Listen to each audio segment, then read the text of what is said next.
A partir de esa stem cell tenemos un progenitor linfoide y un progenitor mieloide, ¿cierto? Entonces el linfocito B, ¿cuál progenitor es? Linfoide. ¿Listo? El linfocito B viene del progenitor linfoide. Y luego, en la médula ósea, ese progenitor linfoide, entre los progenitores se dividen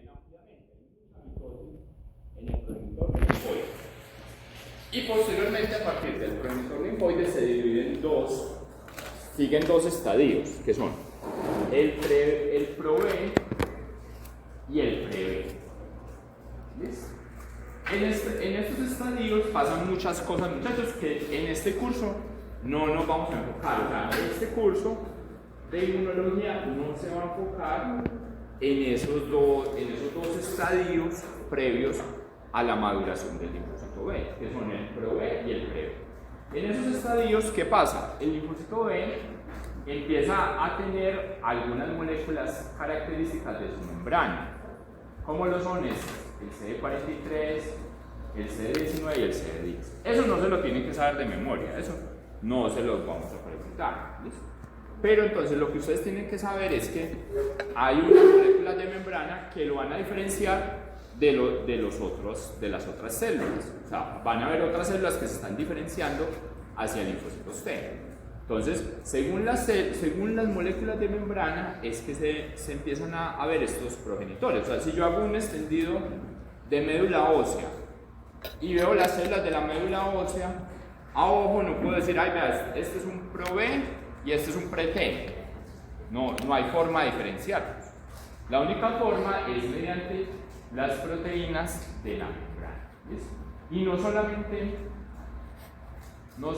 las proteínas que están en la membrana, sino los factores de transcripción que se empiezan a producir. ¿Qué es un factor de transcripción?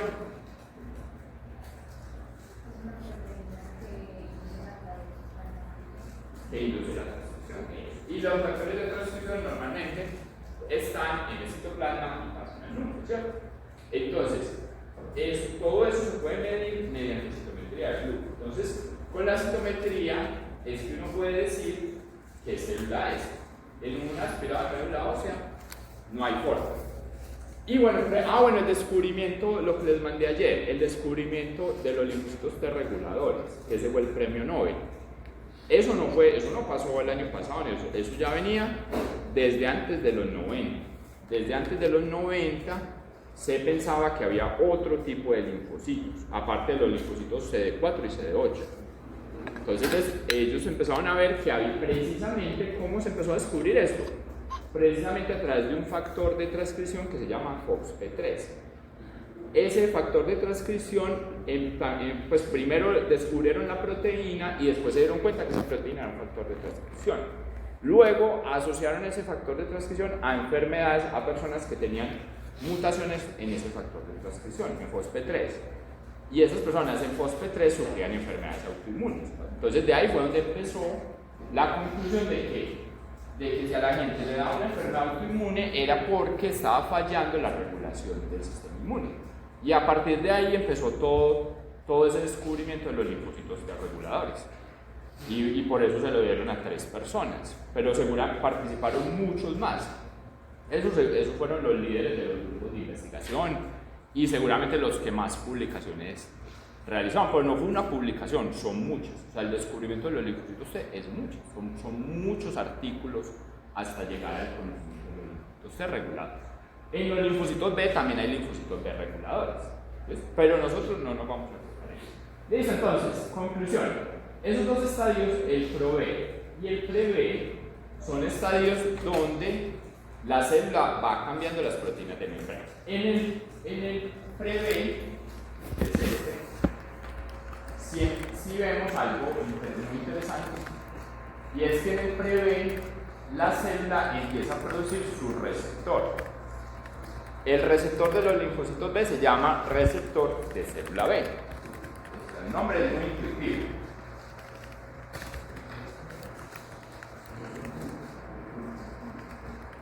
Entonces, la conclusión es que el linfocito B empieza a tener muchas proteínas de membrana. Ahí hay varias. El CD19, el CD10.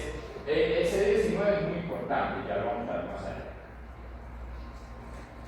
Pero la proteína que es fundamental en este proceso es el receptor principal, que se llama receptor de célula B, o también conocido como BCR, pues con las siglas.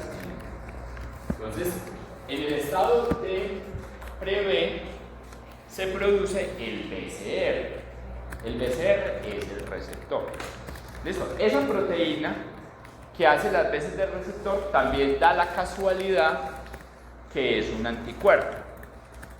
El SBCR es la misma IgM. O también puede ser la IgD. Entonces, el anticuerpo que nosotros conocemos, que lo hemos escuchado mucho, de IgM, puede liberarse, o sea, la IgM puede salir, puede desprenderse de la membrana y quedar libre, o puede quedarse unida a la membrana y actuar como receptor. Obviamente, cuando está como receptor, en este dibujito y allá también se ve, acá está en una forma mononúmerica. ¿Listo? Pues acá el receptor es uno solo. Y cuando está libre, ¿en qué forma está? Pentamérica. ¿Listo? La IgM forma una macromolécula de 5 subunidades, unidas por una cadena que se llama cadena Coyle. Eso entró en el primer examen, ¿cierto? Bueno, yo voy a volver a entrar en el segundo. O sea, miren que el tema se acumula solito. Todo lo que vimos en el primer examen, la fagocitosis, el complemento, la SNK, la citotoxicidad, todo eso. Bueno, entonces, ese anticuerpo se empieza a producir en ese estadio. ¿Listo? Y en pre-B es que las células producen el receptor. Y cuando ya lo tienen listo, ya ese linfocito B sale a sangre y se va a los órganos linfoides secundarios. ¿Cuáles son los órganos linfoides secundarios? El vaso, los ganglios, las amígdalas, el tejido linfoide asociado a las mucosas. Otra pregunta que se va a repetir. Entonces, los linfocitos B van de la médula ósea ya maduros. Bueno, ahí dice inmaduros. Esa palabra inmaduros hace referencia a que aún no han llevado a cabo su función, pero son funcionales. O sea, la palabra correcta son inmaduros pero funcionales. ¿Y cuándo maduran completamente? Acá la maduración completa se da cuando reaccionan con un antígeno y producen anticuerpos. Y se diferencian a células plasmáticas. O sea, el linfocito B que produce anticuerpos ya se llama célula plasmática. ¿Listo? Entonces, ese es el último fin del linfocito B, volverse célula plasmática. Puede que tengamos linfocitos B que nunca se vuelvan células plasmáticas. ¿Listo? Por ejemplo, las personas que están infectadas con el virus del VIH, ¿ustedes creen que ellos producen anticuerpos contra el VIH? A ver, pensemos eso. Ustedes conocen a alguien que tenga una infección por VIH, ¿será que si le saco sangre, él tiene anticuerpos contra el virus? Sí. O sea, los linfocitos B de él, en su estado inmaduro en los ganglios, inmaduro pero funcional, reconocen el virus y producen anticuerpos. De hecho, esa es una forma de diagnosticarlo. Una forma de diagnosticar el VIH es buscar anticuerpos contra el VIH, ¿cierto?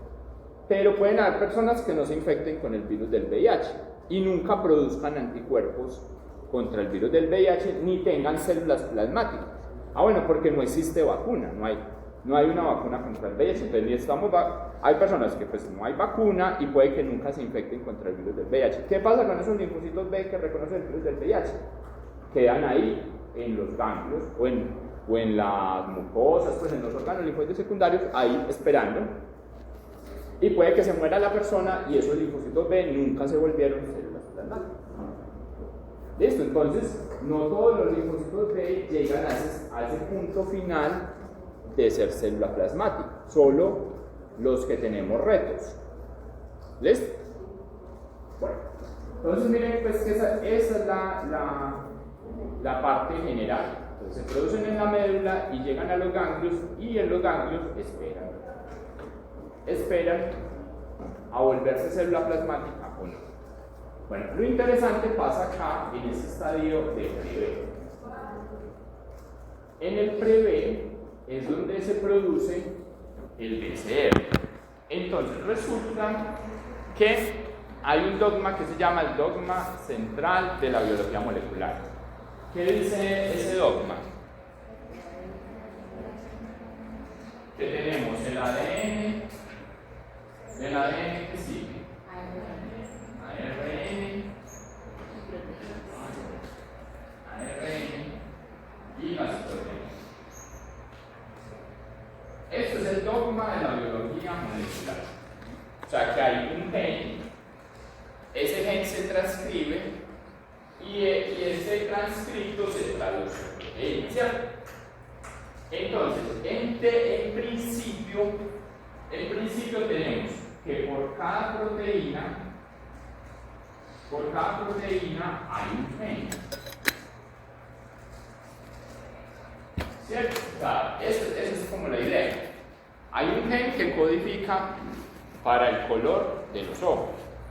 Hay un gen que codifica para la hemoglobina, para la proteína llamada hemoglobina. La hemoglobina tiene 4 subunidades, entonces hay 4 genes que codifican para cada una de las subunidades. Hay un gen que codifica para los receptores tipo TOL. Hay 13 receptores tipo TOL, entonces hay 13 genes. Uno que codifica para el TLR1, otro para el TLR2 y así. ¿Cierto? Entonces, ¿qué percepción tenemos del sistema inmune? Que por cada microorganismo hay un BCR. Es lo que les acabo de decir. O sea, nosotros tenemos miles de BCRs contra miles de cosas que puede que no se estimulen o puede que no. Entonces, si tengo miles de BCRs, ¿cuál sería la teoría inicial? Que debo tener miles de genes para producir esos BCRs. O sea, en principio, si uno se va por esa lógica, entonces uno diría, bueno, entonces debo tener un gen que codifique para el BCR que reconoce la influenza, otro gen que reconoce el SARS-CoV-2, otro que reconoce la E. coli, otro que reconoce el Staphylococcus aureus, o sea, y así sucesivamente. Pero la realidad acá no aplica, esa hipótesis acá no aplica. Acá resulta que tenemos un gen y ese gen produce miles de proteínas. ¿Listo? Entonces miren que acá hay algo muy novedoso, muy interesante. Cómo de un gen salen miles de proteínas. El gen que codifica para la inmunoglobulina M es uno solo. O sea, hay un gen que codifica, bueno, de hecho, hay un gen que codifica para todos los anticuerpos. Ni siquiera es un gen para la M, otro para la A, otro para la G, no. Es un gen para todos los anticuerpos. Ah, bueno, realmente no es para todos los anticuerpos, porque recuerden que los anticuerpos tienen cadenas livianas y cadenas pesadas. Entonces hay un gen que codifica las cadenas pesadas y hay otro gen que codifica las cadenas livianas. Y las cadenas pesadas son las que definen el isotipo, ¿cierto? Entonces realmente tenemos un solo gen que codifica las cadenas pesadas. Y ese gen da la posibilidad de que se produzcan miles de proteínas. Bueno, ¿y cómo se da eso? O sea, ¿por qué se da eso? Entonces, eso se da gracias a un proceso que se llama recombinación somática. Entonces, los linfocitos T y B son las únicas células del cuerpo que hacen recombinación somática. Entonces, ¿qué quiere decir eso? Que allá en la médula ósea, cada linfocito va a recombinar el gen que codifica para la cadena pesada de los anticuerpos. ¿Vale? Todo el rato que llevo acá haciendo esta persona con la animal.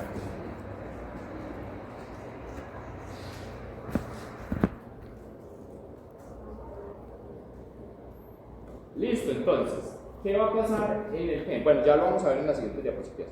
El gen, ese gen, no, solo, eso es otra cosa rara, que solamente de muchos genes que tiene la célula, solo un gen sufre recombinación. ¿Qué quiere decir? Que el gen se reorganiza. Hay partes del gen que se pierden, se empatan, y eso hace que tengamos miles de cadenas pesadas. Entonces, cada linfocito B tiene una, o T, esto aplica también para los T, tiene una reorganización del gen que codifica para la cadena pesada. En el caso de los linfocitos T, es el gen que codifica para el TCR. ¿Listo? Entonces ahí pues es lo mismo, pero ya. Y en el TCR, ya eso lo van a ver con la profesora Astrid, hay dos cadenas, una cadena alfa y una cadena beta. ¿Listo? Pero entonces acá estamos hablando de la cadena pesada. El gen se reorganiza en cada célula al azar, o sea que yo tengo acá un linfocito B, él reorganiza su gen, y ese linfocito B va a ser el que reconozca el COVID. El que está al lado va a ser el que reconoce el VIH. El que está al lado va a ser el que reconoce el ébola, y así. Entonces, en la médula ósea, todos los linfocitos B van a sufrir una recombinación. Y cuando salgan a los ganglios linfáticos, ¿qué quiere decir eso? Que todos los linfocitos B son diferentes. ¿Pero son diferentes en qué? En el PCR. Las otras proteínas son las mismas. O sea, el CD19 que tiene un linfocito B es el mismo CD19 del linfocito B que está al lado. O sea, si secuencio este gen pues, y analizo esa proteína, es exactamente la misma. Si secuencio el CD20, que es otra proteína, son las mismas. Lo único que cambia es el PCR. ¿Listo? Eso solo pasa en quién? En los linfocitos B. En las otras células, por ejemplo, yo tengo dos macrófagos que están en el vaso. Esos dos macrófagos son igualitos, son una copia. Todos los genes del macrófago son iguales, o todos los genes de la NK, de todo. En el linfocito B, la única célula del cuerpo que es capaz de reorganizar su material genético. Hay otra célula del cuerpo que reorganiza su material genético, pero es en la fecundación, que son los espermatozoides y los óvulos.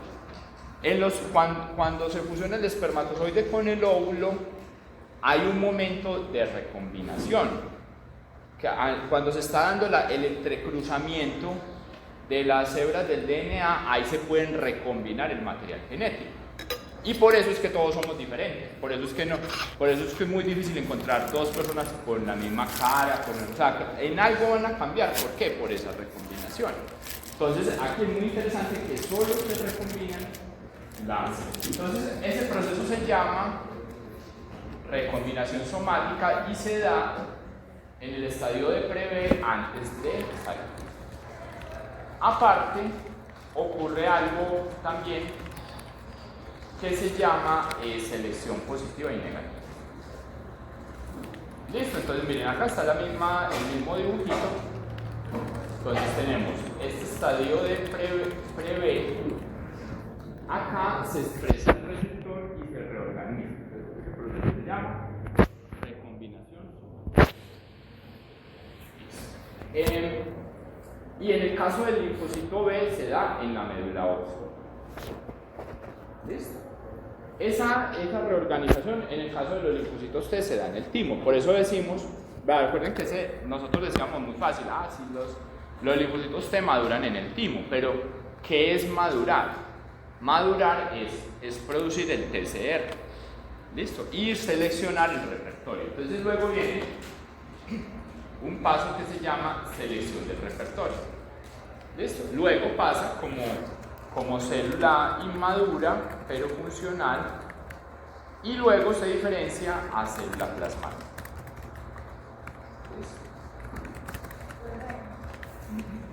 Entonces, con las cadenas Bueno, en las cadenas livianas también hay un fenómeno de recombinación, pero el principal se da.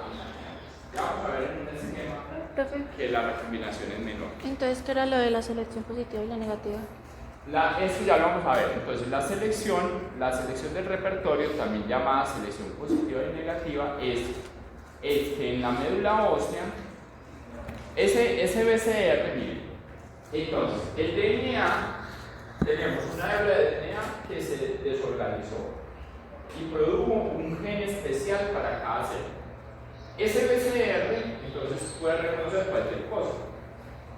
Cualquier cosa es algo de un microorganismo, de una planta, de una bacteria. Entonces, entre esos BCRs también van a haber BCRs que reconozcan lo propio. Esos BCRs que reconozcan lo propio tienen que ser eliminados. Entonces, eso es lo que se llama selección. Entonces, en la médula ósea se tienen que morir los linfocitos B que reconocen lo propio. Entonces, pero ya lo vamos a ver con más detalle en el cuadro del receptor.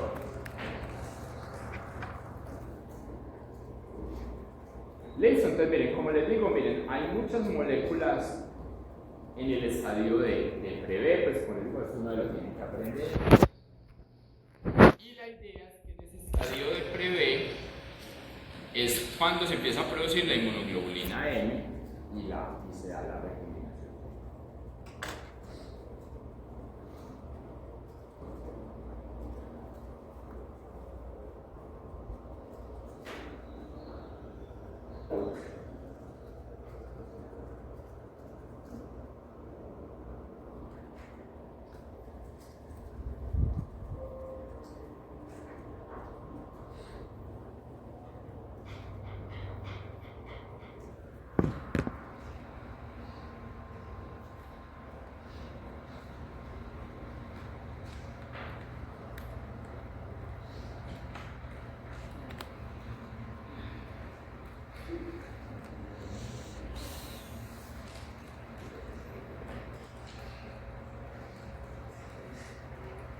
Bueno, muchachos, entonces este proceso de recombinación somática es muy complejo. O sea, no es así tan fácil como lo estoy diciendo, se cortó el DNA.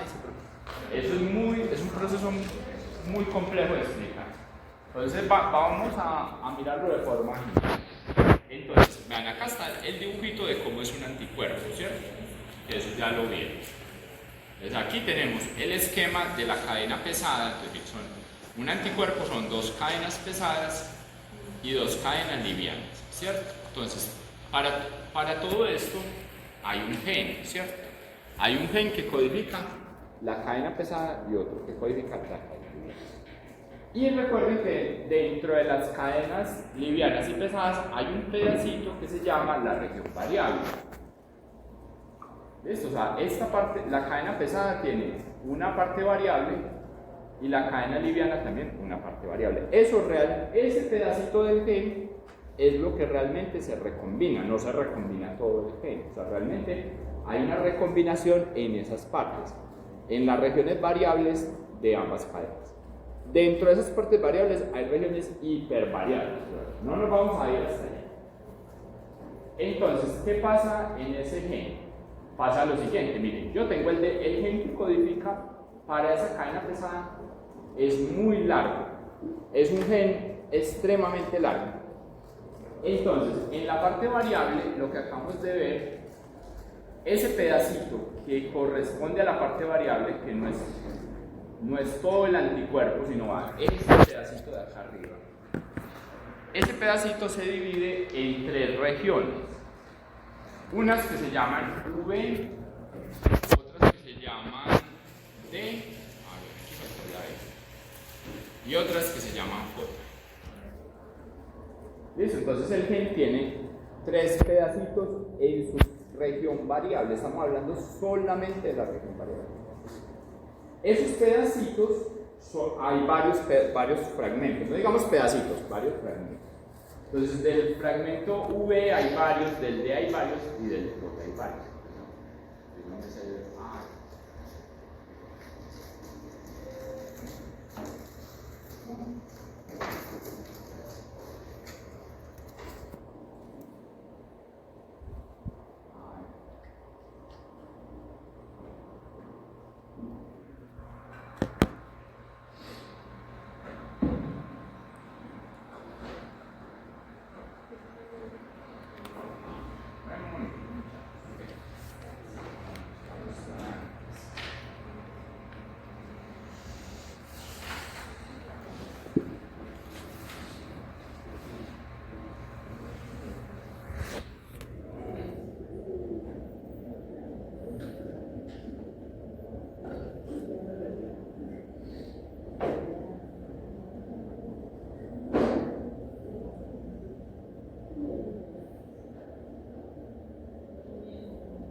Bueno, entonces miren, ese pedacito de todo el gen que codifica para la cadena pesada, ese gen se divide en tres partes. Un pedacito que se llama V, un fragmento, que se llama V.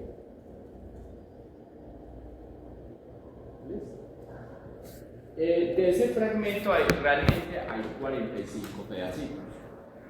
Después sigue un fragmento que se llama fragmento D, que hay 23 pedacitos.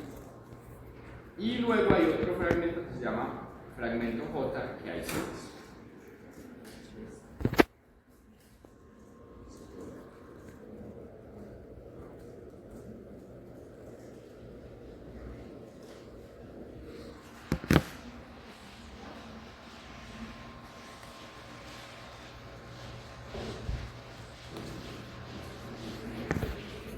Entonces miren pues el esquema que les voy a hacer. Entonces supongamos que toda esta raya es el gen que codifica toda esta raya de tablero. Los que están en la casa dice una raya de tablero de un lado al otro. Ese es el gen que codifica para la cadena pesada. Esto es un gen muy largo. Ese gen, supongamos que este pedacito de acá es el que codifica para la parte variable. ¿Cierto? Dentro de esa parte variable hay muchos pedacitos que se llaman V. Hay otros pedacitos que se llaman D y hay otros que se llaman O. ¿Listo? O sea, miren, el gen es muy grande y dentro de esta partecita están esos pedacitos. ¿Qué va a pasar? Que el gen se va a reorganizar y al final va a quedar el mismo gen, o sea, el gen igual de largo, pero acá, de todos estos pedacitos del V, que hay 45, va a quedar apenas uno. Va a quedar un pedacito de E y un pedacito J. Eso es lo que se llama recombinación somática. Entonces, si hay 45 pedacitos, o sea, 45 V, y de esos 45 queda uno, o sea, puede quedar el V1, el V2, el V3, así sucesivamente. Y del D hay 23 y del J hay 6, ¿cuántos puedo sacar? ¿Qué tendría que hacer? Una multiplicación, multiplicar 45 por 23 por 6. Pero esa multiplicación sencilla no nos va a dar porque acá el orden importa. Si uno los multiplica es como si el orden no importara. Entonces, si queda el pedacito V, supongamos que queda el pedacito V con el pedacito D1, con el pedacito J1, ¿esto qué me va a dar? Un anticuerpo. Puede que este anticuerpo sea el que se pegue al virus del VIH. Voy a tener otro pedacito que sea el V1 con el D2 con el J1. Ese ya me va a generar otro anticuerpo. Y así sucesivamente. Entonces, así, si hago la fórmula de las permutaciones, ¿cuánto me va a dar? Me va a dar un número más o menos de 10 a la 11. O sea que, en teoría, nuestro cuerpo puede producir 10 a la 11 tipos de anticuerpos. Y en esos 10 a la 11 que está todo, están los microorganismos y también moléculas propias y del ambiente. O sea, ahí también están moléculas de los perros, de los gatos, de los caballos, de los camellos, de los alimentos y de microorganismos que pueda que no existan. Eso, las personas que se murieron antes del COVID tenían linfocitos B que podían reconocer el COVID, pero no tuvieron la fortuna pues, de conocer la vacuna.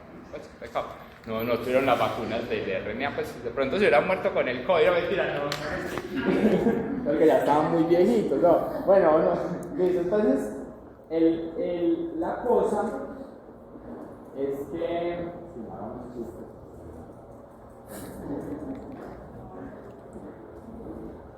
La cosa es que entonces es un gen muy largo y ese proceso es muy complejo. Acá vamos a ver, vamos medio a tratar de entender cómo se forma.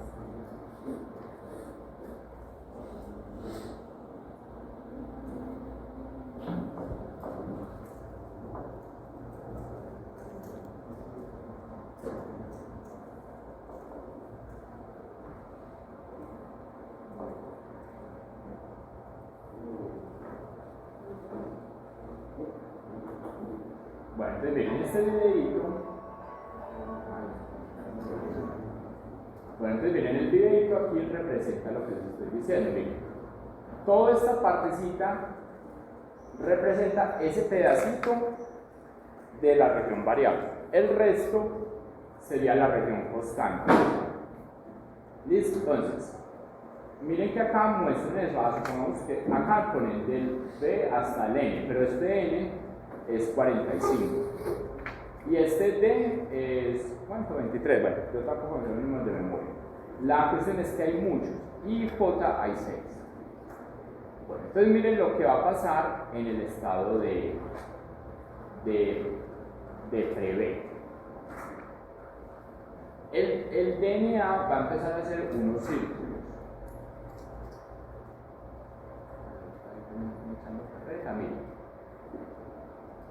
Entonces, a nivel del DNA, el DNA va a comenzar a hacer unos círculos. Entonces, por ejemplo, acá, mira, bueno, entre los fragmentos hay unas partes que se llaman regiones espaciadoras, que están entre los fragmentos. Esas regiones espaciadoras son complementarias, o sea, son regiones repetidas en el gen y complementarias. ¿Cómo se llama eso? Una región repetida y complementaria. Entonces da la casualidad, mire, que ahí, ese pedacito del gen, mire, ahí tenía una A y al otro lado tenía una T, una C y una G. Entonces miren que esos nueve nucleótidos son complementarios. Entonces eso hace que el DNA se forme un círculo. Cuando el DNA forma ese círculo, todo lo que está dentro del círculo, acá va a llegar una enzima y va a cortar todo lo que hay dentro del círculo.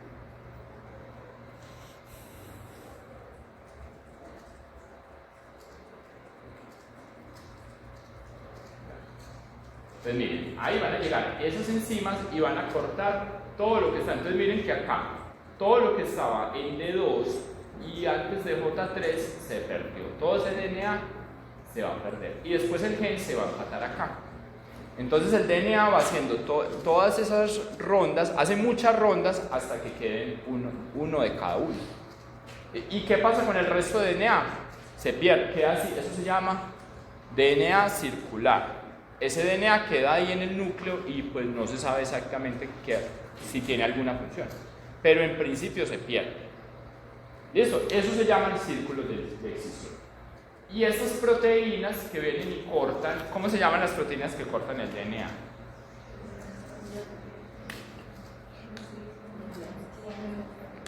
Nucleasas. Entonces recuerden que en las enzimas de restricción son nucleasas.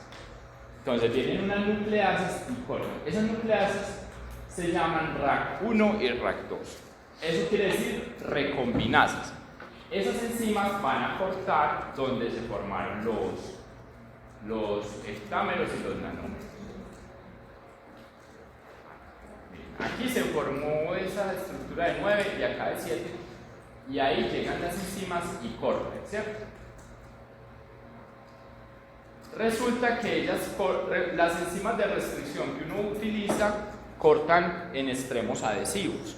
Resulta que estas no, estas cortan y quedan extremos rombos. Entonces, ahí hay un problema muy grande. Si yo corto este pedazo del DNA, listo, y se me forma un DNA circular, esto de acá, miren que entonces el gen se me dañaría porque quedaría este pedazo acá y este otro acá. Entonces ahí, eso hay que rellenarlo y generar un espacio adhesivo.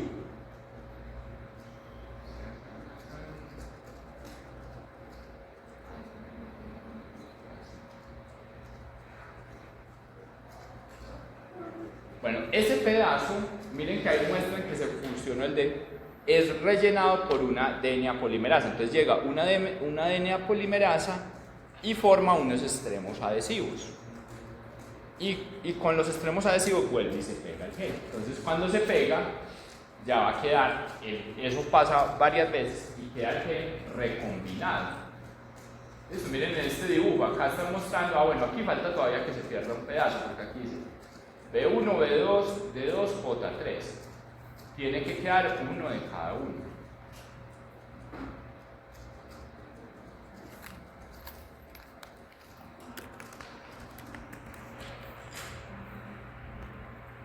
Bueno, y el gen queda muy largo. El gen queda recombinado y queda muy largo.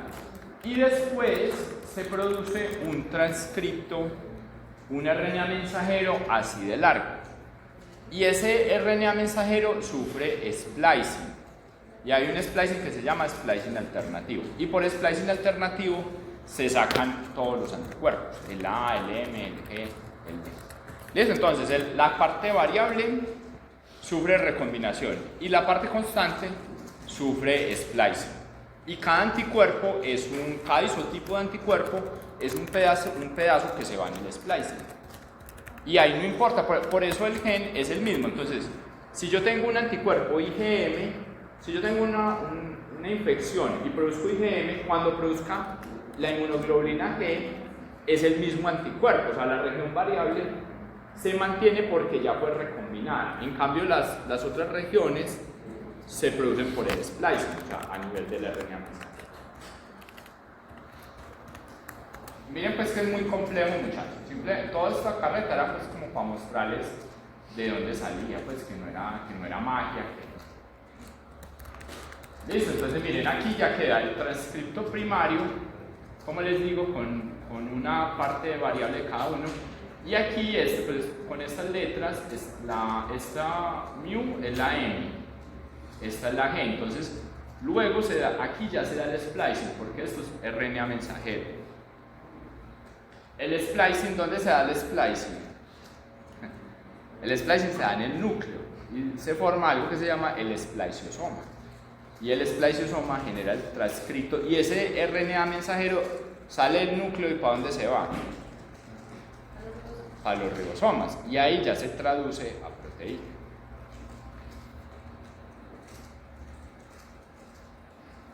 Entonces, esto es un resumen, muy resumen de cómo se produce un proteína. Bueno, miren, aquí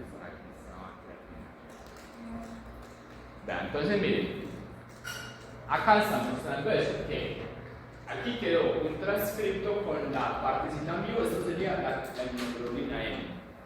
Y esta acá, este simbolito es una delta, entonces este sería la inmunoglobulina D.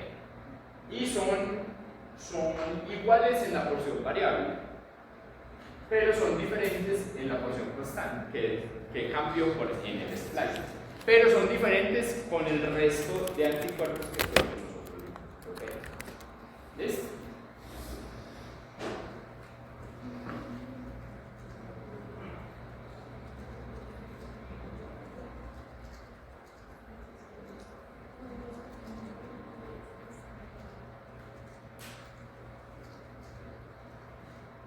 Bueno, entonces esas proteínas que hacen la recombinación se llaman recombinasas. Entonces está las recombinasas son la recombinasa 1 y la 2. Y la polimerasa que se encarga de empatarlos se llama TDT. ¿Listo? Es importante mencionar esos nombres porque tristemente hay personas que nacen con defectos en esas proteínas. Entonces, piensen, si una persona tiene una mutación en la RAC, en las recombinasas, ¿qué pasaría con esas personas? No, el DNA de los linfocitos no se recombinaría. Si no se recombina, ¿qué va a pasar con los anticuerpos y con los linfocitos T? No va a haber variabilidad, no va a haber diversidad en los receptores. Entonces, como no hay receptores, prácticamente esos niños, ¿qué pasa? No tienen inmunidad adaptativa. Porque si no se recombinan los anticuerpos, no va a producir ningún anticuerpo ni ningún linfocito T.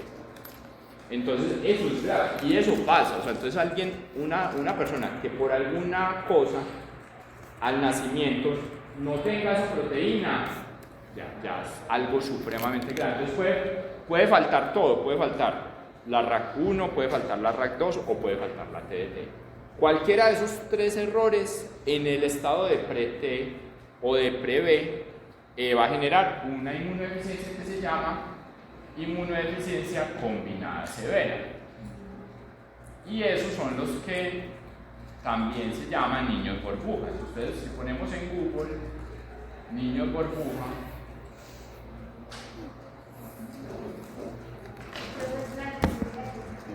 es una inmunodeficiencia primaria. Pero si pierden casi todas. No, con una que pierdas ya.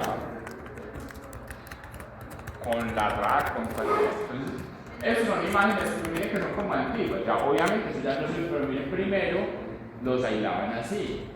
¿Por qué? Porque esos niños prácticamente no tenían inmunidad adaptativa. O sea, los linfocitos T que tenían no tenían diferentes TCRs, ni tampoco diferentes PCRs. ¿Listo? Entonces, esto, ya obviamente esto no se usa, pues esto fue, miren, eran así encerrados, ya ahora pues hay tratamientos, eso lo vamos a ver más adelante. Entonces, bueno, ¿y cómo se entendió todo esto? O sea, ¿cómo se llegó, tristemente, cómo se entendió todo esto? Precisamente estudiando esos niños enfermos, los que tenían la inmunodeficiencia combinada severa. ¿Listo? Acá en Colombia esto hace parte de las enfermedades raras y huérfanas. Ese nombre a mí no me gusta, es que enfermedades raras y huérfanas, entonces como pues la dejaron ahí.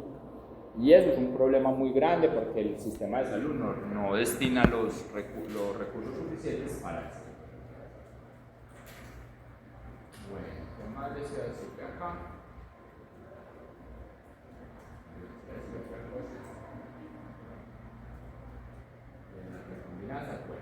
Pues sigamos con el proceso de maduración.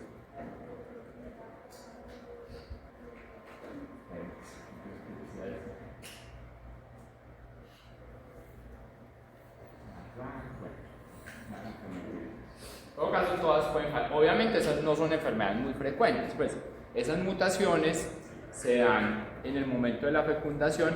Bueno, y los individuos, lo que les iba a decir es que tristemente ellos van a morir, o sea, no van a vivir los primeros años de vida, no, es muy complicado.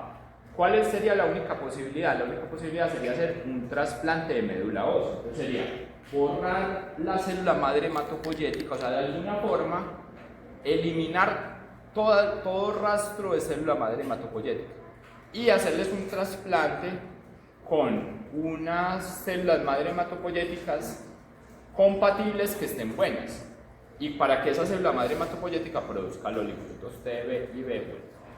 Listo, entonces ese tema lo vemos más adelante. Listo, tenganlo ahí en la mía. Bueno, entonces, ¿qué seguía? Entonces ya sigue, ya cuando se produce el PCR, sigue lo que se llama la selección del repertorio. La selección del repertorio consiste en que ya las células tienen el PCR, o sea, ya pasó la recombinación somática, ya se dio el splicing. En esos temas yo no me voy a enfocar en el examen, yo no les voy a preguntar qué es la recombinación somática o para qué sirve, pero no pues así que los exámenes, cuántas regiones VA hay. Entonces, resulta que en la médula ósea van a llegar moléculas propias.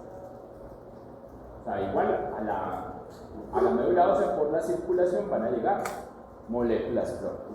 Entonces, si uno de esos BCRs reconoce fuertemente esas moléculas propias, ese linfocito B se va a morir en la médula ósea.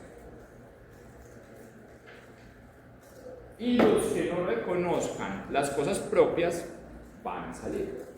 Listo, entonces algo pasa, eso también es muy complejo, eso tampoco se ha logrado deducir exactamente. Algo pasa en la médula ósea que cuando se le unan ahí esas moléculas propias y se reconozcan, el linfocito B se muere. En cambio, los que no reconocen nada, quiere decir que van a reconocer algo extraño y salen. Entonces, cuando se quedan vivos, se llama selección positiva. Y esa selección positiva es cuando no hay interacción o cuando es débil. Cuando se da una interacción débil o no hay esa interacción. Entonces, ese linfocito B sale y se supone que va a reconocer lo extraño. Selección negativa. O sea, la selección negativa y positiva es al mismo tiempo. O sea, no son dos procesos independientes, sino que el que sale es selección positiva y el que se muere es selección negativa. Hay algo que también se está debatiendo mucho y se ha observado que algunos linfocitos B, cuando reconocen lo propio, eso también está en estudio, no se mueren inmediatamente. O sea, hay unos linfocitos B que reconocen algo propio y no se mueren. Y resulta que ellos lo que hacen es que internalizan el BCR y producen un BCR nuevo. O sea, se da una reorganización sobre lo reorganizado. O sea, hay pequeños cambios en la región variable y el linfocito B produce otro BCR, pero eso no es en el 100% de los linfocitos B. Eso se llama edición del receptor, pero no pasan todos. O sea, algunos linfocitos B hacen una edición del receptor.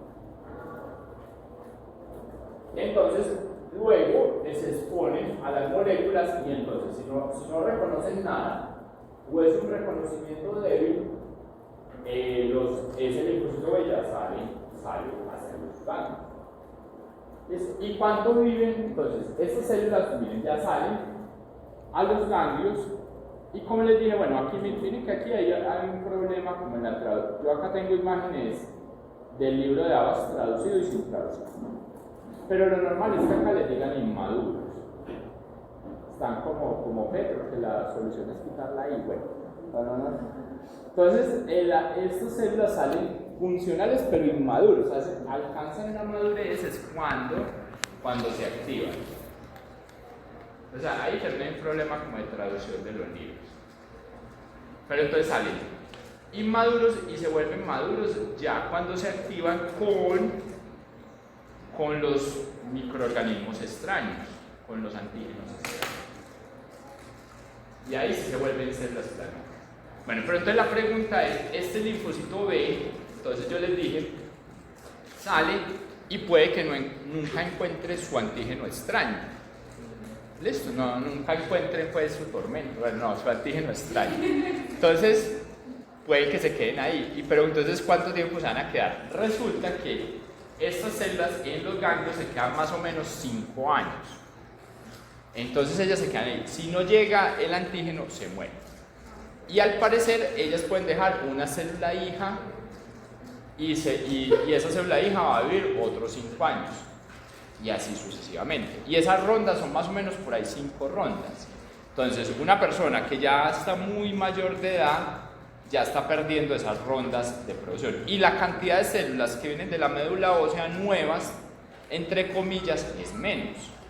Entonces, por eso, después de los 90 años, el sistema inmune tiene menor capacidad. Y por eso también recomiendan mucho volver a vacunar a las personas, porque las células que están en los ganglios ya están perdiendo esa capacidad de autorrenovarse. Y las que vienen nuevas de la médula ósea son también menos.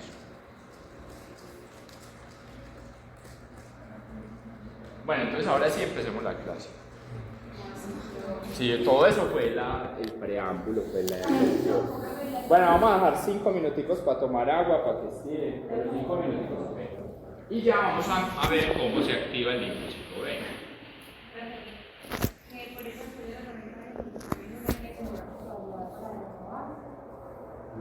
Bueno, el sistema inmune pierde capacidad.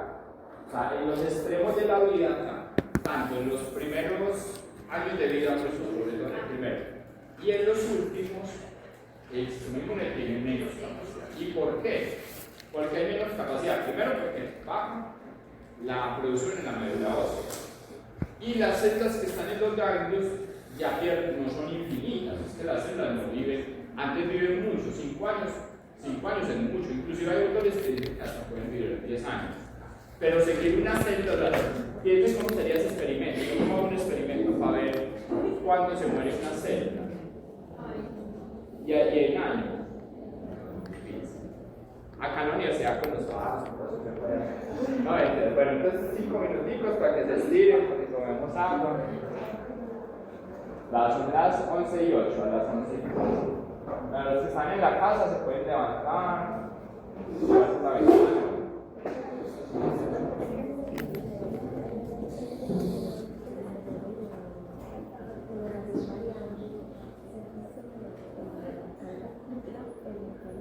No, también no. Pero es menos.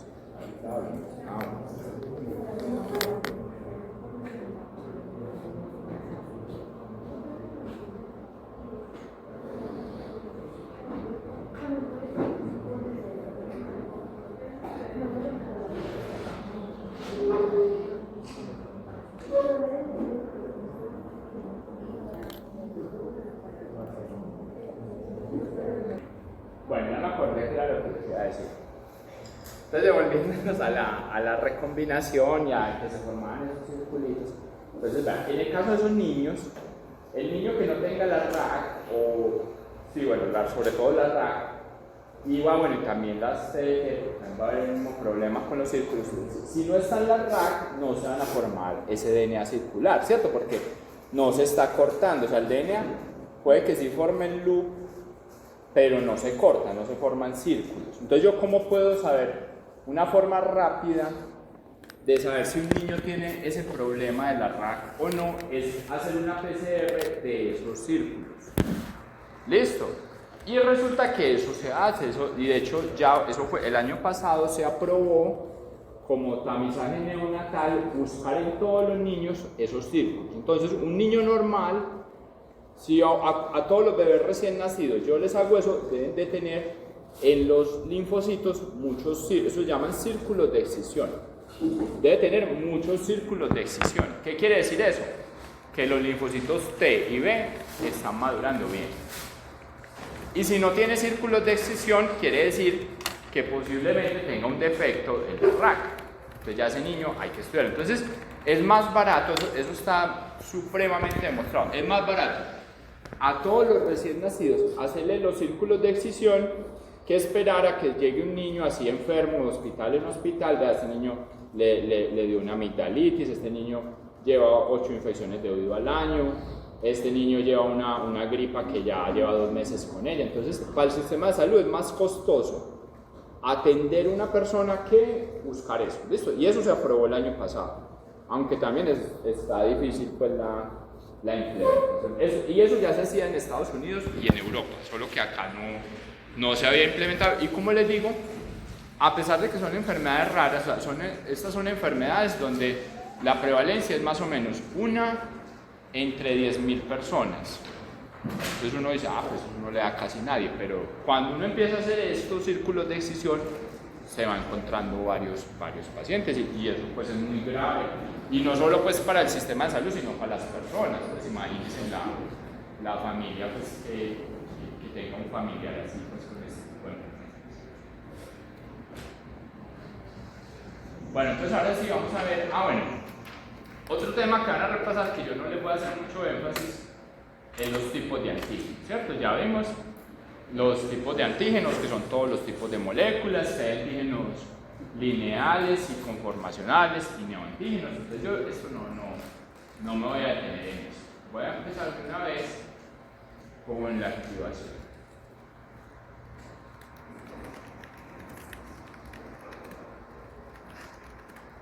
Bueno, entonces cuando el linfocito B se activa en el ganglio o en los órganos linfóticos secundarios, hay una respuesta que se llama la respuesta primaria. Entonces, cuando hay una infección, se da una respuesta primaria donde predomina ¿quién? La inmunoglobulina M. Siempre se produce de primeras la inmunoglobulina M. Y esa producción es más o menos alrededor de una semana. Más o menos, puede ser menos o puede ser más. Y luego de la semana se da lo que llamamos el cambio de isotipo, y en el cambio de isotipo, después de esa primera semana, se producen los otros anticuerpos. Los otros son la IgG y La IgG, la E y la A. ¿Listo? La D también se produce, pero la D se produce muy poquitico. La cantidad de inmunoglobulina D en sangre es muy poquita, y también la D, que hace parte del BCR en la membrana, también es muy bajita. Entonces,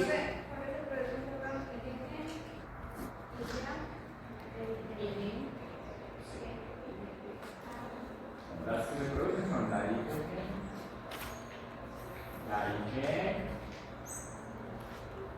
y la IgA. La IgD y la IgM se produce al principio.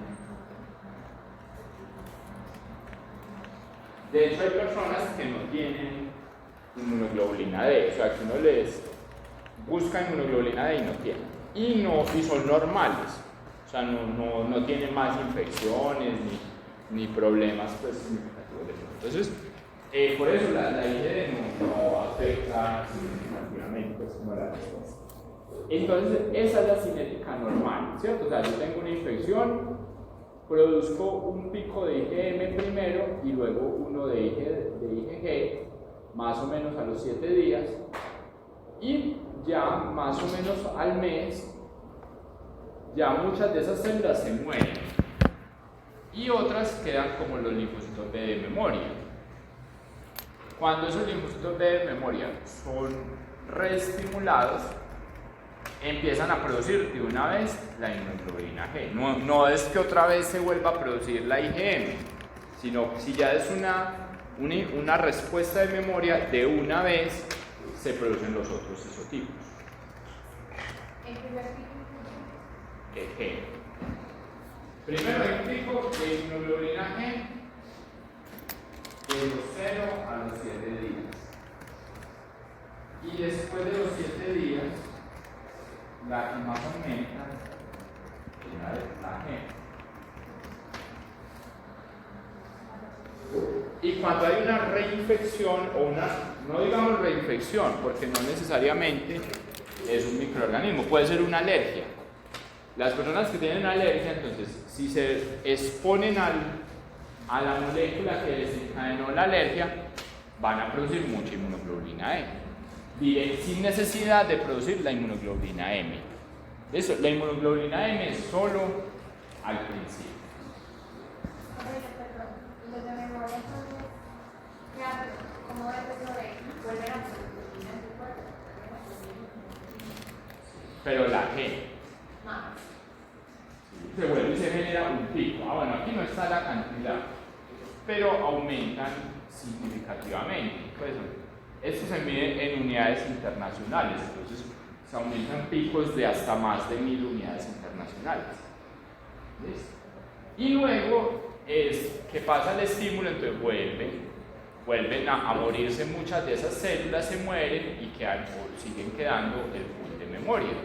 Esas de memoria son las que yo les digo que esa célula también después de 5 años o 10 años, pues no se sabe exactamente cuánto, se muere y deja una célula hija de memoria.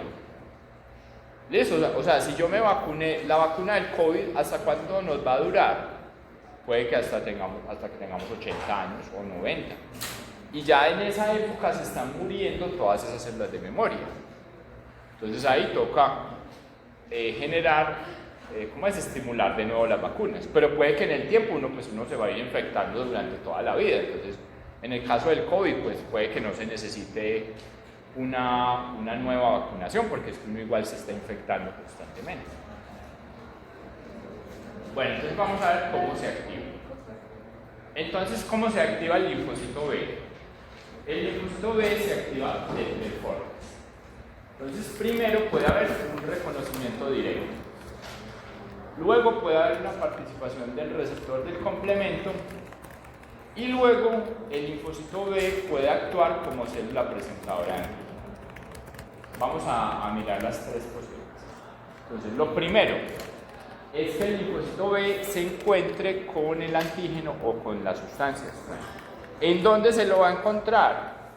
En los órganos linfoides secundarios. ¿Listo? O sea, puede ser en el tejido linfoide asociado a la mucosa gastrointestinal, a la mucosa del glóbulo ocular, puede ser en un ganglio, puede ser en el vaso. El linfocito B entonces tiene su BCR, que miren que el BCR puede ser la M o la D. Como les digo, la cantidad de inmunoglobulina D es muy poquita, entonces es prácticamente la IG. El antígeno entonces se une a las regiones variables.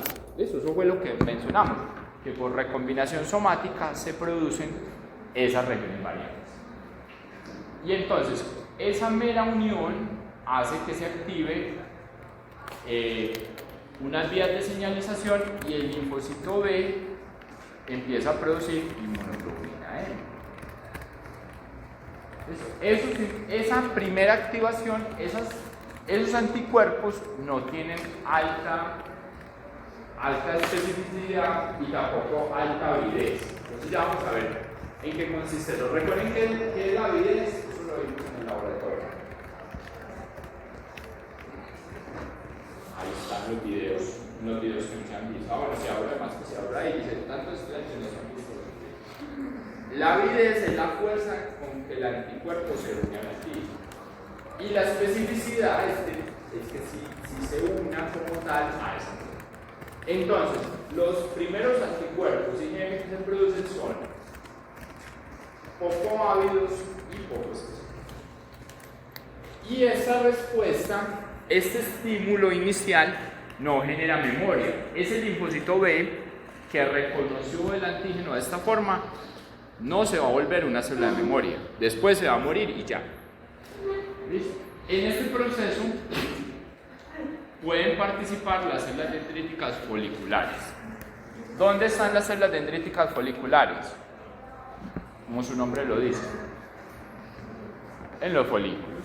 ¿Y dónde están los folículos? En los ganglios. Recuerden que los ganglios tienen folículos y en los folículos es donde están los linfocitos B. O sea, y bueno, y también en el vaso hay folículos y en el tejido linfoide.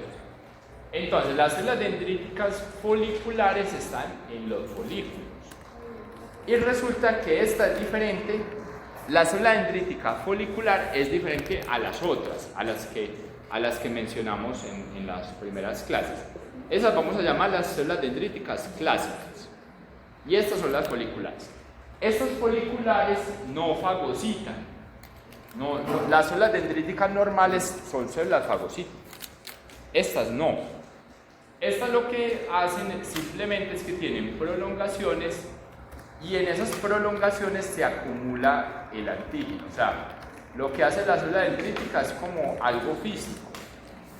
Acá no hay receptores, sino que simplemente le facilita un espacio al linfocito B para que reconozca el antígeno.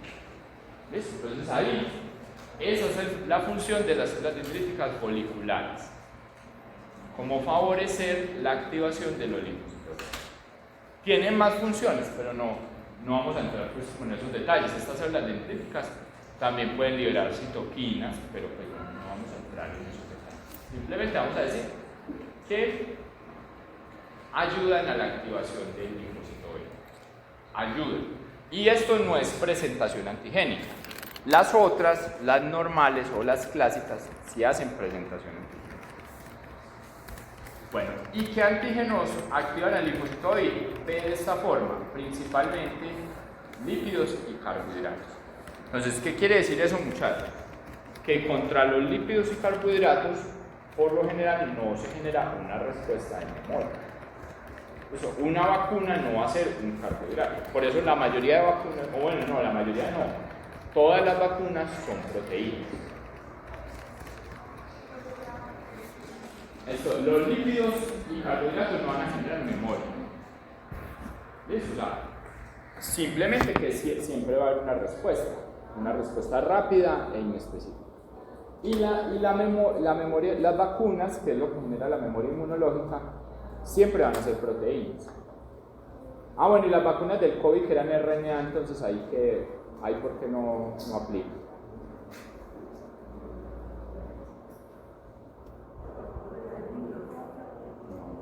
¿Qué son las vacunas del COVID? Que son RNA mensajero. Pues es RNA mensajero, pero ese RNA mensajero se va a traducir a una proteína. Entonces, a la larga también es una proteína, solo que no estamos inyectando la proteína, sino el RNA mensajero para que nosotros mismos la produzcamos. O sea, le estamos ahorrando a la empresa la producción de la proteína. Por eso las vacunas de RNA mensajero son más baratas. Esas, por lo general, se producen en las células dendríticas, pero en las otras, no en las clases. Pero en muchas células, porque ese RNA de las vacunas viene encapsulado y va a entrar no solo a las células dendríticas, puede entrar también a las células epiteliales. Entonces, ellas van a producir la proteína. En algunos casos, esa proteína va a salir y luego va a ser pues endositada y ahí se da todo el proceso de la vacuna. Bueno, como dicen, ustedes no sabían eso, no aprendieron nada de la pandemia. La pandemia acá todos los días había una conferencia del COVID, todo era COVID, noticiero todo hablaba del COVID.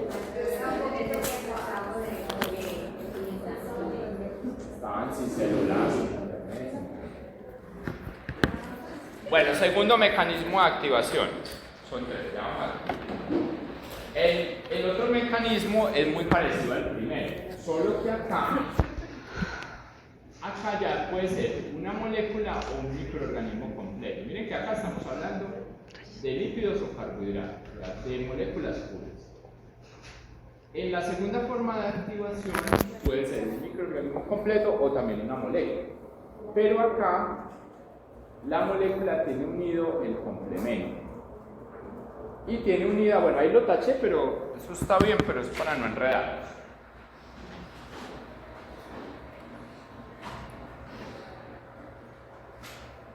Bueno, entonces la molécula, el microorganismo va a tener unido C3b. ¿De dónde viene el C3b?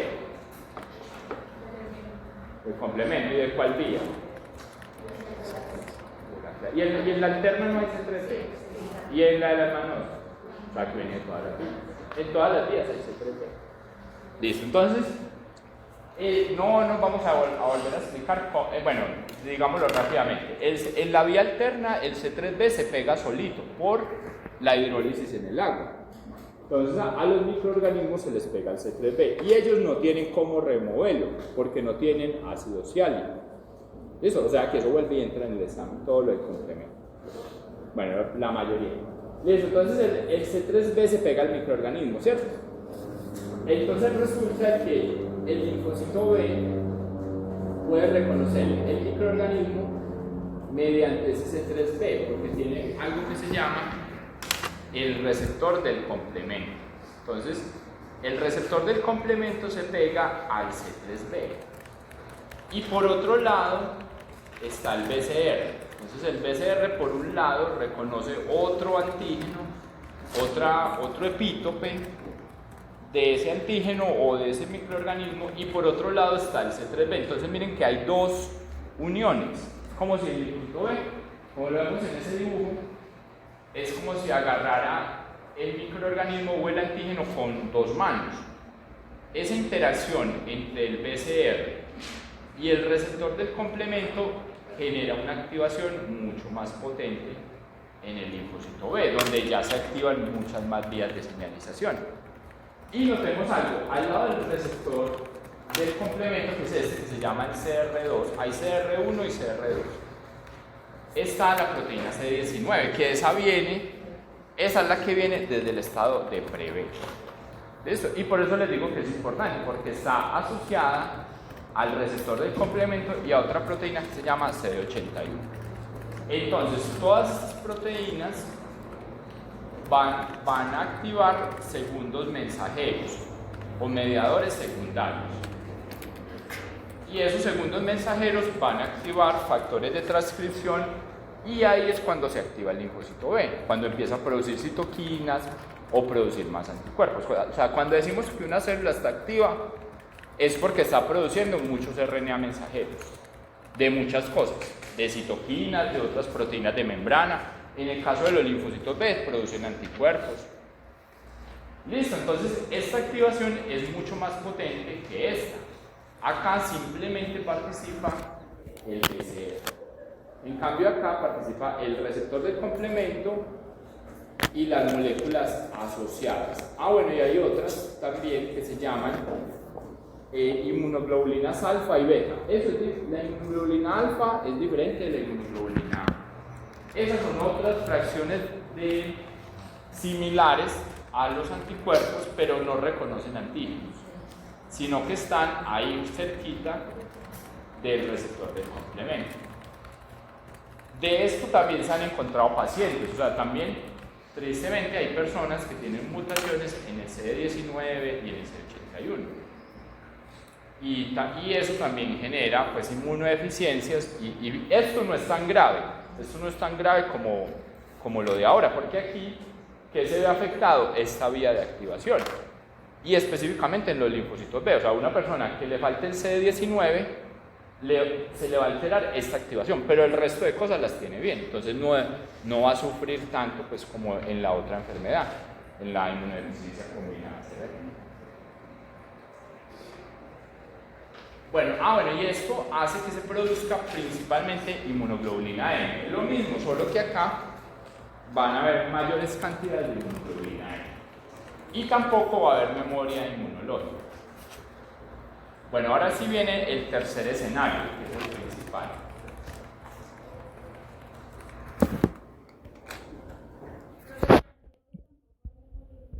No. Acá sí hay memoria en el tercer escenario. El tercer escenario es a la larga una continuación de los dos anteriores, o sea, esta tercera forma puede ser precedida por las anteriores. Entonces, en el tercer escenario, el linfocito B fagocita el antígeno, o sea, lo fagocita. ¿Cómo lo fagocita? Ya vimos la clase de fagocitosis, que están los receptores TOL, los receptores de manosa. El receptor del complemento también ayuda a la fagocitosis. Entonces ya todo eso lo sabemos. Bueno, en estas dos, simplemente la unión del antígeno y la célula se activó, listo, de una. Se unió y se activó. Acá no hay fagocitosis, pero después de esto, o sea, después de que la célula ya esté activada, puede seguir la fagocitosis. Entonces, el linfocito B fagocita. Y cuando el linfocito B fagocita, ese antígeno va a entrar en la vía de presentación antigénica tipo 2, que eso fue lo que vimos con el profesor Andrés. Recuerden que el linfocito B es una célula presentadora de antígeno profesional. Entonces va a entrar en la vía de procesamiento tipo 2, que ya no la voy a repetir, que ya lo vimos. Entonces en esa vía tipo 2, el antígeno se fragmenta en muchos epítopes, ¿cierto? En el fagolisosoma se da la fragmentación y algunos de esos epítopes ya muy pequeños, unos péptidos pequeños, se ensamblan con el complejo mayor de histocompatibilidad tipo 2. Y ese complejo ya se va hacia la membrana y se le presenta al linfocito T.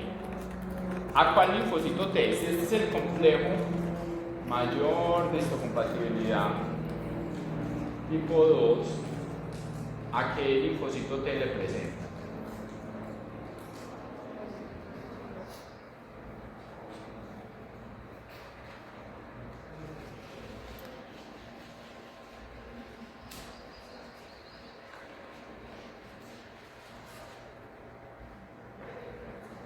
Entonces, el complejo mayor de histocompatibilidad tipo 2 o el HLA, que es lo mismo, el HLA tipo 2 le presenta a cuáles linfocitos T.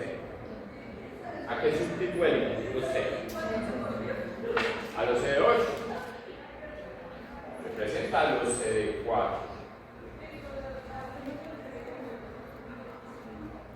Listo, a esto lo tienen que aprender. El complejo mayor de histocompatibilidad de las células constructoras de antígenos profesionales le presenta a los CD4. Y el complejo tipo 1 o el HLA tipo 1 le presenta a los linfocitos T, CD8. Esta pregunta está fácil que ni la voy a poner en el examen. Bueno, entonces el linfocito B se vuelve una célula presentadora de antígeno y le presenta al linfocito T. Ah, bueno, ¿esto dónde se está dando? ¿En qué parte del cuerpo? ¿En dónde están los linfocitos B? En los ganglios. ¿Y dónde están los linfocitos T? También en los ganglios o en el tejido linfoide asociado a mucosas. Entonces, los linfocitos B están en la periferia, en los folículos, y los ganglios están en la médula. Entonces, realmente donde se da la presentación antigénica, se da como en la mitad, los dos se encuentran. O sea, el linfocito B baja un poquito y el linfocito T sube otro poquito. Esto es como si alguien viviera en Castilla y el otro en Aranjuez, se encuentran ahí en el puente de la Madre Laura. Bueno, algo así. Bueno, los que viven por allá en el poblado, no, pues tocaría hacer el ejemplo con la Guacatala. Bueno, listo, no. Entonces, el linfocito T se encuentra con el linfocito B y el linfocito B le presentan antígeno. Entonces, el linfocito T lo reconoce con su TCR. El TCR se pega al complejo mayor de histocompatibilidad tipo 2 que tiene el antígeno. Y aparte, se unen las moléculas coestimuladoras. El linfocito B, recuerden que el linfocito B tiene moléculas que inducen la coestimulación en el linfocito T. Esas moléculas son el B7-1 y el B7-2. Y de parte del linfocito T está el CD28. ¿Listo? Entonces, la unión del complejo con el TCR, esto se une al TCR. Esa unión empieza la activación del linfocito T. O sea, miren que aquí el B está activando al linfocito T. Y para que se active el linfocito T, eso lo van a ver en la próxima clase, se necesitan 3 señales. ¿Cuáles son esas 3 señales? Bueno, son 4 señales. Aquí no están igual. Una es el TCR. La segunda señal es la coestimulación. Aparte, hay moléculas de adhesión. Y por último, el linfocito B libera citoquinas. Libera diferentes citoquinas. El B. En este primer momento, el B. El B está estimulando al T. Y miren que allá arriba dice activación del linfocito B. O sea que el linfocito B primero activa al T para que después el T lo active a él. En este primer momento, el linfocito B libera citoquina. Ah, bueno, ¿qué citoquina libera? La principal citoquina es la interleuquina 12. Bueno, entonces cuando se activa el linfocito T, ya con esas 4 señales, que eso es lo que van a ver en las 2 próximas clases, las 4 señales de activación del linfocito T, cuando se activa el linfocito T, ese linfocito T produce una proteína que no estaba antes, que se llama el CD40 ligando. ¿Listo? O CD40L, o ligando de CD40. Y además produce unas citoquinas que se llaman citoquinas TH2, que las vimos en clase. Listo, entonces miren al principio. Miren que al principio no está el CD40 ligando. El CD40 ligando lo expresa el linfocito T cuando es activado por el linfocito B. Entonces, ese CD40 se une ese CD40L se une a la proteína CD40 que ya estaba en el linfocito B. El linfocito B ya tiene CD40 ya en la membrana. Y se une al CD40L del linfocito B. Los linfocitos B siempre tienen CD40. ¿Listo? Todos los linfocitos B tienen CD40.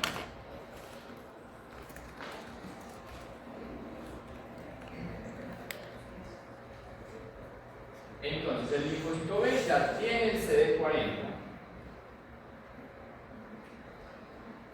y el linfocito T, cuando se activó, este linfocito B ya está activo. ¿Y quién lo activó? El mismo linfocito B. Cuando el linfocito T se activa, produce una proteína que se llama CD40L o ligando de CD40. Ese CD40L se pega al CD40 de los linfocitos B y eso ayuda a que el linfocito B se active. ¿Y qué más ayuda a que se active el linfocito B? La producción de citoquinas por parte del linfocito T. Produce citoquinas TH2. ¿Cuáles son las citoquinas TH2? Están en el examen, son la interleuquina 4, la interleuquina 5, la interleuquina 10. Muchos también ponen la interleuquina 2, pero la interleuquina 2 realmente es de los dos patrones, del TH1 y TH2. Entonces, esas dos señales, la del CD40 ligando con el CD40 más las citoquinas TH2 hacen que el linfocito B se activa y genere el cambio de isotipo. Entonces ya ahora el linfocito B no solo va a producir inmunoglobulina M, sino que va a producir las otras, la E, la A y la G. Y además esto va a generar memoria inmunológica.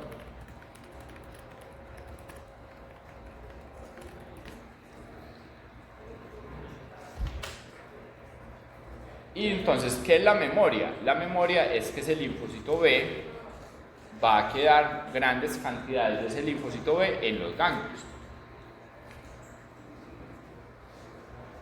Entonces, por ejemplo, sí, aquí está. Entonces, miren, cuando se activa este linfocito, bueno, otra cosa que me faltó acá. Entonces, cuando se activa el linfocito B, produce los otros isotipos y se vuelven células de memoria. Y realmente, ¿qué es volverse de memoria? O sea, cuando el linfocito B se activa, él se divide. Esa división se llama expansión clonal. O sea, estas señales, todo esto, el CD40 y las citoquinas TH2 hacen que este linfocito B se divida. ¿Listo? Entonces, ¿cuál linfocito B se está dividiendo? El que tiene un BCR que reconoció un antígeno específico. Entonces, por ejemplo, yo me pongo la vacuna de la fiebre amarilla. Cuando me pongo la vacuna de la fiebre amarilla, en los ganglios, ¿quiénes se están activando? Los linfocitos B que reconocen moléculas de la fiebre amarilla, no otras cosas. Si al lado hay un linfocito B que reconoce la cándida y yo no estoy infectado por cándida, es el linfocito B. Entonces, estos que son los que reconocen la fiebre amarilla se van a dividir. Entonces, ya no tengo un linfocito B que reconoce la fiebre amarilla, sino muchos. Tengo miles. Entonces, en realidad, ¿qué es la memoria inmunológica? Es la cantidad de linfocitos B, porque estos linfocitos B que reconocen la fiebre amarilla ya no son uno, lo estoy poniendo en términos de uno, pero pues son muchos. Entonces, supongamos que cuando se dividen, digamos que de una célula pasaron a ser 10 millones. Listo, supongamos que de una célula salieron 10 millones. Y esos 10 millones son igualitos al primero. ¿Por qué? Porque esa célula, esta ya está reorganizada.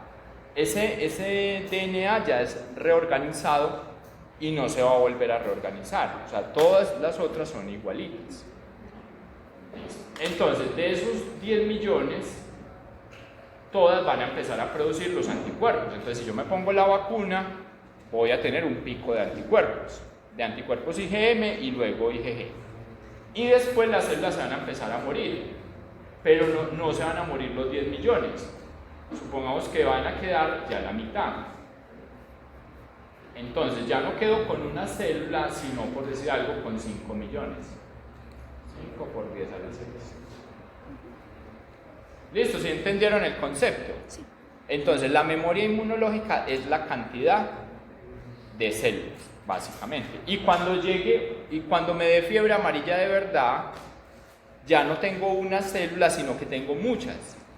Y esas células ya fueron activadas, entonces van a producir rápidamente la inmunoglobulina G. O sea que una vacuna no quiere decir que a mí no me dé la enfermedad. O sea, las vacunas simplemente están aumentando la cantidad de células para responder más rápido. Entonces a uno sí se va a infectar, o sea, a uno le puede dar fiebre amarilla, pero puede tener una fiebre amarilla subclínica, no le dan los síntomas, o le dan unos síntomas muy débiles. ¿Listo? Entonces hay personas que creen eso, que es que uno se vacuna y ya, no, yo me vacuno y no me va a dar fiebre amarilla. Puede que sí, puede que usted teniendo la vacuna le dé fiebre un día o se sienta mal, pero no le va a dar fiebre 2 o 3 días como si sería el proceso normal. ¿Listo? Entonces esa es la moraleja de esta clase. Bueno, una última cosita ya para terminar.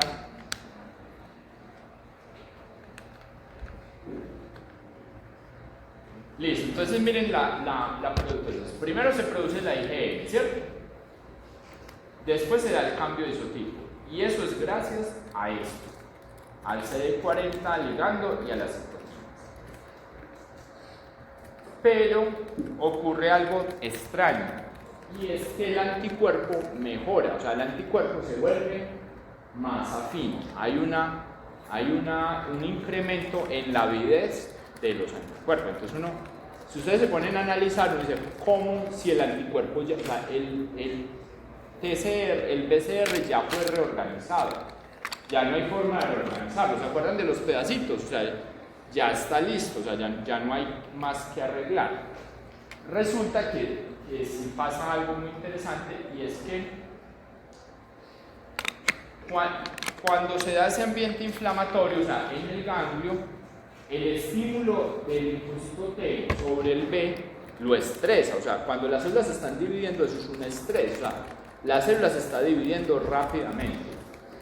Y en ese estrés celular, por así decirlo, el linfocito B va a empezar a cometer errores. O sea, van a empezar a ver, cuando se dividen, como es algún proceso muy rápido y hay muchas citoquinas, cuando se aparean los nucleótidos, pueden haber errores. Esos errores son mutaciones. O sea, de esa división rápida pueden haber mutaciones.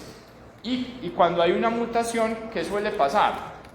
Que se daña el gen. Nosotros asociamos mutación con algo malo, ¿cierto? Como, hay una mutación en el gen que codifica para la hemoglobina, entonces se dañó la hemoglobina. Acá hay mutaciones en esa región variable, o sea, los nucleótidos no se pegan bien. Donde iba una T, por pegarse una A, se pega una C. Y eso no se reparó.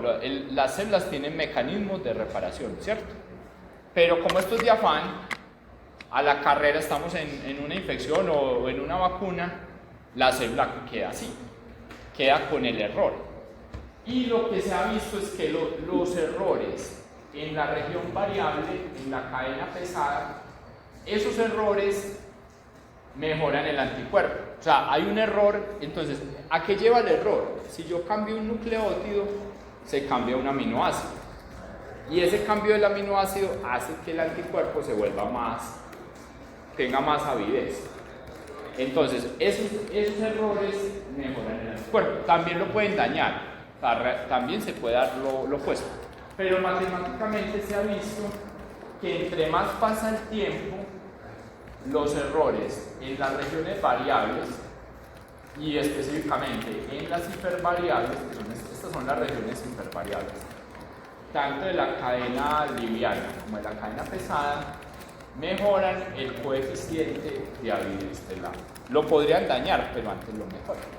Entonces, entre más pasa el tiempo y más se reestimula, bueno, estos son reestímulos, mejora la avidez. Por eso en las vacunas hay refuerzos. Porque en el COVID llegamos hasta 4 refuerzos. En los 4 refuerzos se está buscando esto, que de tanto sobreestimular las células empiecen a cometer errores y que en esos errores se mejore la avidez. ¿Listo? Y miren otra cosa. En el COVID fueron saliendo diferentes cepas. ¿Se acuerdan? Que era la cepa gamma delta, ¿cómo era? Que la cepa mu, y le decían, entonces muchos decían, entonces nos va a tocar vacunarnos para las cepas nuevas, y entonces, pero decían, no, pero es que las vacunas sirven. ¿Por qué sirven? Por eso, por las mutaciones que se estaban dando en la región variable. Ellos hicieron un estudio bioinformático cogiendo los aminoácidos de la proteína S y los aminoácidos de los BCRs y se dieron cuenta que encajaban. Por eso ellos decían que no era necesario crear vacunas nuevas. Ya eso fue un estudio bioinformático. Esto, yo puedo hacer eso. Miren, esa tarea es muy difícil. Secuenciar los BCRs y después por bioinformática ver si las proteínas se unen entre ellas. Eso es muy interesante. Entonces, esa es la vida del linfocito B. Esa es la historia del linfocito B. Se activa por 3 vías, hace el cambio de isotipo, hace la maduración de la afinidad, luego estas células, algunas se mueren, pero no todas, y quedan muchas vivas, y quedan las células de memoria. Y esas son las que nos protegen. Bueno, y ya esta última parte de la clase, ahí de hecho ya está en el plano, eso ya lo sabemos. ¿Qué hacen los anticuerpos? Esto es de parte de la primera clase. Los anticuerpos, entonces, ¿cuál es la función? Esto sí es lo que más les voy a preguntar. La función de la inmunoglobulina G, ozonizar, ¿cierto? Ozonizar es que ayuda a la fagocitosis. ¿Qué más hace la inmunoglobulina G? Activa la vía clásica del complemento, ¿cierto? ¿Qué más hace la inmunoglobulina G? Activa la CNK o la citotoxicidad dependiente de anticuerpos. Esa citotoxicidad no solamente es en la CNK, ustedes con el profesor Ángel solo vieron citotoxicidad de la CNK. Ahora con la profesora Strip van a ver que los anticuerpos también pueden activar citotoxicidad en los CD8. También hay citotoxicidad dependiente. Y la inmunoglobulina G también atraviesa la barrera neonatal y también puede estar en algunas secreciones como la leche materna. No tanto en el sudor, en esas secreciones no. En la saliva también un poquito, pero en la leche materna sí hay cantidad de inmunoglobulina. La inmunoglobulina M activa el complemento y funciona como BCR. La A es la que está en la mucosa. La E, cuando hablen de inmunoglobulina E, ¿qué se les va a venir a la mente? Alergias. Y también respuesta inmune contra parásitos. Y la D es el PCR. Y todas neutralizan. Pues todos los anticuerpos tienen la capacidad de neutralizar, es unirse al éter. Listo, entonces van a repasar esos mecanismos, la fagocitosis, cómo se activa el complemento. Esas son las funciones de los anticuerpos. En lo de la expansión clonal, lo que ayuda a que se haga la mitosis no es la interleuquina 2. Sí, bueno. Muy bueno, eso me faltó, muy bien. Muy bien lo que dice la compañera acá.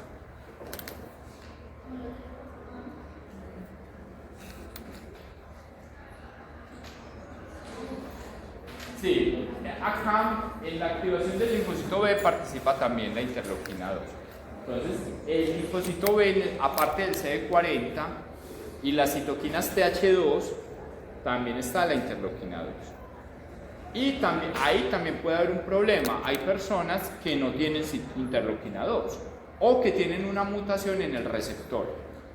Listo, entonces ese experimento yo lo puedo hacer fácil en el laboratorio. Eso es lo que, bueno, eso no lo vamos a hacer este sábado, pero lo que vamos a hacer el sábado es la base para hacer esto. Entonces yo puedo separar de todos los linfocitos B y agregarles interleuquina 2 y ver si se dividen. Si se dividen está bien. Y si no se dividen, posiblemente hay un problema en la interleuquina 2. Entonces, ¿eso a qué va a llevar? A lo mismo. A la larga, el problema del receptor va a ser que tenga una inmunodeficiencia combinada severa. O sea, va a ser igual de grave que no tener la RAC o la TDT. ¿Listo? Porque puede que sí se active la célula, pero si no se divide, no voy a tener memoria inmunológica. Bueno, muchachos, entonces, preguntas, sí, preguntas.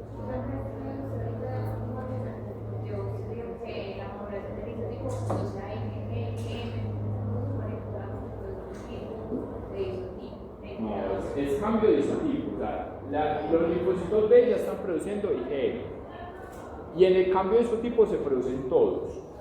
Listo, de pronto los libros y lo que hemos hablado es como, sí, a uno le queda la sensación de que solo se produce inmunoglobulina G, pero no, se producen todos. Por ejemplo, en las alergias. Eso, en las alergias predomina la inmunoglobulina E, pero también se producen las otras. O sea, en una alergia, o sea, una persona que es alérgica al maní, va a predominar la inmunoglobulina E. Pero si le busco la inmunoglobulina G contra esa molécula del maní, la va a tener. Y la M también, pero en menor proporción. Las personas que son alérgicas tienen una predisposición genética a producir más ese isotipo. Eso se llama atopia. Cuando escuchen la palabra, es una persona atópica, no atípica, sino atópica, es porque tiene mutaciones en los genes que activan al linfocito B. Y esas mutaciones lo predisponen a producir. Y son muchas, no es una mutación, son muchas. Entonces, por eso tenemos familiares que son alérgicos y familiares que no, porque son pequeños cambios en muchos genes, no en muchos. Entonces, pues uno tiene, y el hermanito no, un tío, la mamá. Pues entonces, ese tema lo vemos ya dentro de 20 días. Listo, muchachos, entonces bien juicioso, me quedo con los del quiz, con los que quieren hacer quiz. Bueno, que les vaya muy bien.